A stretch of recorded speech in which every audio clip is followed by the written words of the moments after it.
Dinasahan na po ng sakdal ang tatlong akusado sa pagpatay sa modelo si Julian Rodelas na sina Althea Altamirano, J.R. Kembao at Jmar Waraji. Naghain ng not guilty plea si Waraji. Sina Altamirano at Kembao naman tumangging maghain ng plea kahit ang korte nila naghain ng not guilty plea para sa kanila. May ulat on the spot si Salima Refran. Salima?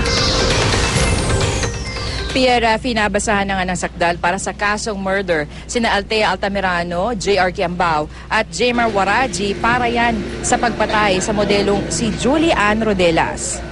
Alas 8:30 nagsimula ang arraignment sa Branch 223 ni Judge Caridad Walce Luterio ng QCRTC. Nang basahan ng sakdal, tumanggi magpasok ng plea ang magkasintahang sina Altamirano at Kembao.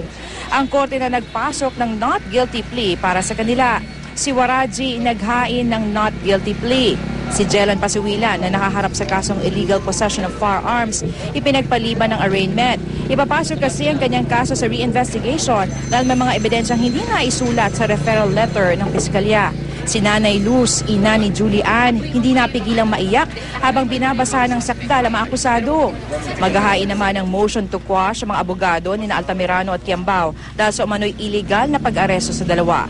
Sinubukan din nilang ibalik sa preliminary investigation ng kaso pero hindi sila pinayagan ng hukom dahil nakitaan na raw ito ng probable cause. Ang prosekusyon pahiwatig naman na i-discharge si Waraji at gawing state witness sa pag-usad ng kaso. At dahil ililipat na ang akusado sa kustudiya ng BJMP, nakiusap ang QCPD-CIDU na sa kanila muna ibigay ang pangangalaga kay Waraji para na rin sa kaligtasan nito. Bagay na pinagbigyan naman ng korte. Pasado alas 10 naman nang matapos ang arraignment at pre-trial.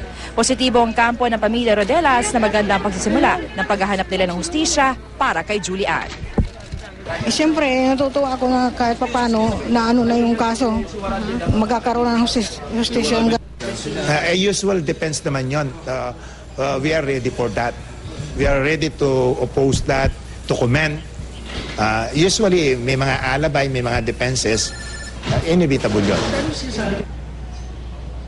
Rafi P, bago mag-alas 11 ay naibalik na dito sa Camp Karingal sina Altamirano, Kembao, Pasawilan at Waraji. Sa ngayon nananatili muna sa CIDU detention cell sina Kembao at Altamirano pero anumang oras ay lilipat na sila sa kustudiya ng BJMP. Rafi P, Sama na yung magiging proseso para gawin ng state witness itong si Waraji pagkatapos itong kanilang arraignment?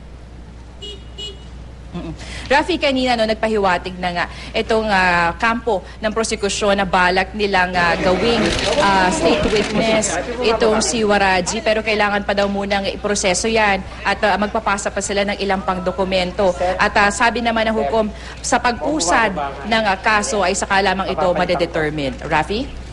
Maraming salamat, Salima Refran.